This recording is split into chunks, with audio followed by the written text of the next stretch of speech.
Hola amigos, ¿qué tal? En el vídeo de hoy vamos a ver una manera rápida de enviar nuestros emoticonos, llamados también emojis, a través de WhatsApp web.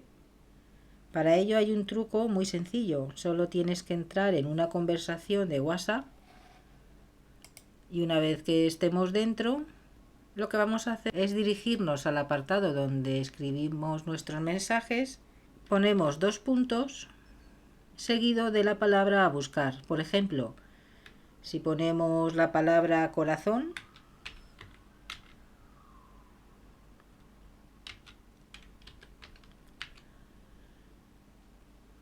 te salen todos los emojis relacionados con corazones. Y así ya pues puedes elegir el que sea de tu agrado. Vamos a poner otra. Sonrisa. Aquí vemos todos los emojis que tienen una sonrisa. Los emojis que están llorando. Y como veis, de una manera rápida podréis encontrar vuestros emojis en unos sencillos pasos.